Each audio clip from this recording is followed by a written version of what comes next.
right, we're back again with another episode of Roofer Reflections. I'm really excited to have Ryan on. Ryan, thank you for coming on the show. Yeah, I appreciate you having me. I'm looking forward to doing this with you. Yeah, what were your original thoughts around what you wanted to do? I studied business at James Madison University in Virginia, where I'm from. My dad's in IT consulting, he's a Scrum Master.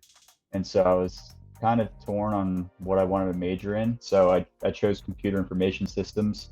So I got a job with the Department of Defense. And then after a couple years of that, my roommate from college, he was working for a construction software company called Co-Construct, and they kind of were an all-in-one CRM project management solution for contractors. And so he had the idea to do kind of a service-based or offer more services outside of their regular implementation. So he went to his bosses. They weren't really trying to do that at the time, and then he ended up leaving that company, and we started a little consulting company focusing on getting people implemented with software. Co-construct, Builder, and a couple of the other ones that kind of do the same thing.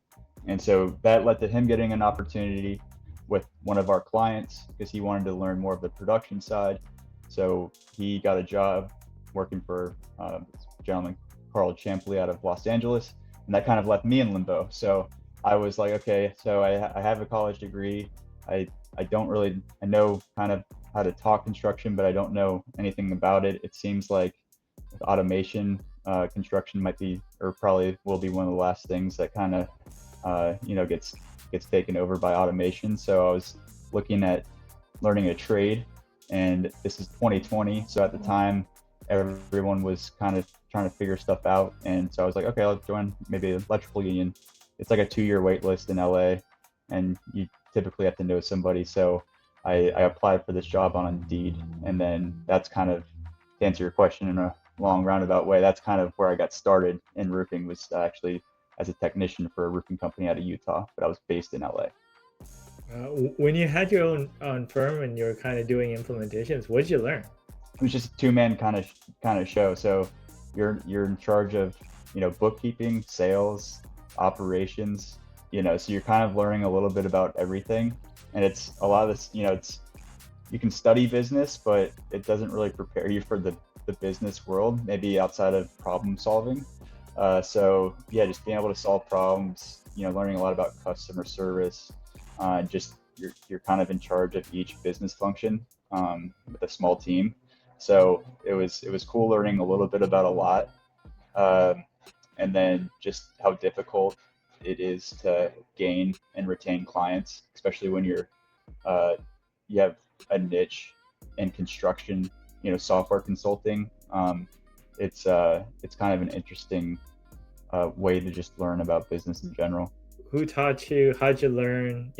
Because you weren't doing this before. I'm grateful for it. They took a chance on somebody with no roofing experience. It's a company out of Ogden, Utah, and you can look me up and find out who it is. But basically, they had the service contract with Home Depot. So they started out with one Home Depot store, probably in the Ogden area, and then it grew to maybe 4 or 5, in the surrounding Ogden area, and then Salt Lake City, and then it kind of just snowballed into, okay, well, you guys can have the whole state of Utah, and then, one of our roofers in Washington State's kind of dropping the ball. Would you want to do that? So they actually have, they're in charge of the repair and maintenance for 500 Home Depots west of Texas, including Guam, Alaska, and Hawaii. So I kind of got started. I was just doing simple porch and TPO repairs. So I did that for a little while just to kind of get my feet wet and my hands dirty. So I learned how to weld. It was a great experience because it's helped me in each position I've had since then. What's kept you in the roofing industry? Just being worried about job security. We don't really know what the next 5, 10, 20 years kind of look like.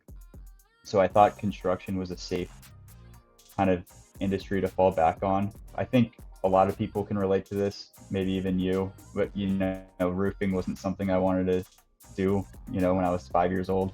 And I think a lot of people kind of fall into the industry. So you kind of get to the point too where you're at a crossroads. It's like, okay, if I'm not doing roofing, then what can I do, or what I want to do? So it's a little bit of just trying to learn as much as I can, because I've went from technician at Kendrick Brothers, and then worked my way up to supervising re-roofs, and then did project management for a solar and roofing company, and now I'm doing kind of sales. So I'm just trying to learn as much as I can about the industry as a whole, and just kind of see where it takes me. I'm super happy at Costa Roofing right now, but who knows what the future kind of holds down the road.